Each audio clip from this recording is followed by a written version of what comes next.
Cerita mantan pelaku pesugihan yang berhenti karena terkena kutukan misterius. Namaku Mahmudi. Kini profesiku sederhana saja, yakni menjadi takmir masjid. Tugasku mudah, tetapi penting. Setiap pagi, siang, dan sore, aku mesti membersihkan seluruh masjid untuk persiapan sholat. Jika hari Jumat tiba, maka aku akan lebih sibuk dari biasanya. Tetapi itu tetap mudah-mudah saja. Sehari sebelum Jumat, aku harus mencuci seluruh karpet masjid untuk persiapan sholat Jumat. Sejak pagi pada Jumat, aku harus selalu standby di masjid guna melakukan cek sound yang akan digunakan khutbah dan sholat. Kemudian, tak lupa aku merapikan segala pernak-pernik masjid, macam jam dinding, mikrofon, hingga kotak-kotak sedekah. Aku menikmati pekerjaan baruku. Pihak masjid bahkan memberikan sebuah rumah milik masjid guna aku tinggal bersama istri dan kedua anakku. Di sini aku merasa lebih bahagia meskipun tak begitu banyak uang aku dapat.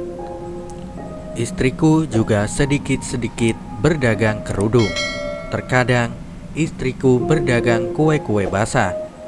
Lumayan untuk menambah pemasukan. Namun, meskipun kini aku bahagia, selalu saja ada nyinyiran dari tetangga dan orang sekitar mengenaiku. Mereka menganggap aku bangkrut dan memanfaatkan masjid untuk bertahan hidup. Mereka yang menjelek-jelekanku tentu saja tak tahu ada gejolak apa yang terjadi di dalam keluargaku. Memang benar, dulu aku termasuk orang terkaya di kampung ini. Rumahku ada 3, rumah utamaku berlantai 4. Padahal profesiku hanya menjadi kepala desa dan punya beberapa petak sawah. Namun, aku punya harta melimpah yang begitu banyak. Aku bahkan meminjamkan puluhan juta rupiah untuk banyak orang. Dan ajaibnya, aku tak menagih utang-utang mereka. Jika mau bayar silakan, tidak juga tak apa. Aku tak begitu peduli dengan keuanganku, karena aku punya suatu sumber uang yang dahulu aku pikir tak akan mungkin lenyap.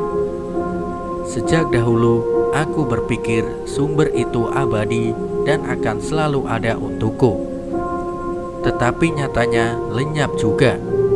Kehidupanku akhirnya hancur setelah semuanya menghilang. Orang-orang mengira aku kaya karena jabatanku sebagai kades. Namun, mereka tak tahu gaji kades tak besar-besar amat. Aku mempraktikkan beragam amalan pesugihan yang sudah aku lakukan selama 2 tahun. Pesugihan yang aku praktikkan ada berbagai macam, mulai dari kandang bubrah, bulu genderuwo, uang gaib, hingga tuyul dan babi ngepet. Maka tak ayal bila aku punya banyak rumah. Setiap pesugihan punya ruangan khusus untuk melakukan ritual. Maka pekerjaanku setiap waktu adalah melakukan ritual dan ritual. Urusan desa sudah ada mengurus. Aku membayar tenaga profesional guna melancarkan pekerjaanku. Jabatan itu aku baru hanya untuk mendapatkan nama baik saja. Semuanya berjalan begitu sempurna dan tak terganggu sama sekali. Kedua anakku yang masing-masing berusia 14 dan 17 tahun bahkan kerap memuji ayahnya karena hebat dalam mencari rupiah. Istri dan anakku tak mengetahui perihal apa yang kulakukan. Hingga suatu malam petaka tiba, semuanya runtuh seketika. Aku kehilangan semuanya yang telah aku raih. Pada suatu malam, putraku yang berusia 14 tahun kesurupan. Ketika itu kami sedang bersantai di ruang tengah. Namun putraku tiba-tiba mencekik lehernya dan berlari keluar. Ia berteriak dengan nada yang amat berat. Aku tahu ini tidak beres. Seketika aku langsung mengejar putraku keluar. Ia sudah menghilang. Aku mencari-cari kemana ia pergi. Bahkan seluruh warga juga turut membantu pencarian. Sekitar 2 hingga 3 jam kami mencari. Tiba-tiba istriku mengalami hal yang sama. Tetapi kali ini ia tak berlari, melainkan mencekik lehernya hingga pingsan. Buru-buru aku melarikannya ke klinik terdekat dan membayar orang-orang suruhanku untuk mencari putraku yang hilang tadi. Aku mencengkeram erat putra pertamaku agar tak mengalami hal yang sama. Aku tak tahu apa yang sedang terjadi. Aku pun bingung.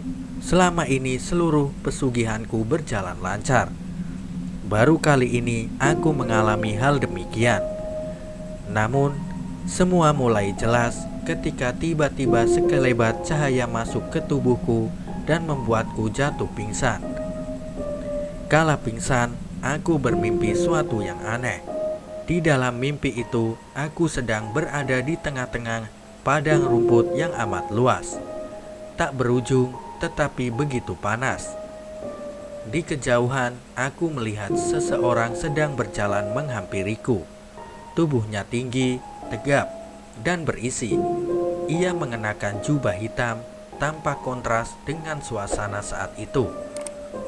Di hadapanku, matanya melotot, dan tangannya memegang pundakku. Ia berkata dengan kencangnya, "Berhentilah melakukan semua ini. Katakan kepada seluruh wargamu dan mundur dari kursi kades. Kalau tidak, istri dan anakmu akan lenyap." Seketika itu, aku terbangun dari pingsanku dan menangis. Semuanya tiba-tiba menjadi begini. Aku tak tahu apa yang tengah terjadi.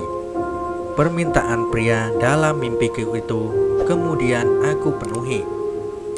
Tak lama, 2 hingga 3 hari, istriku sadar dan anakku kembali pulang, meski berwajah pucat. Aku menangis hampir setiap hari. Warga sekitar marah kala mendengar pengakuanku. Mereka membakar seluruh asetku dan mengusirku dari kampung ini.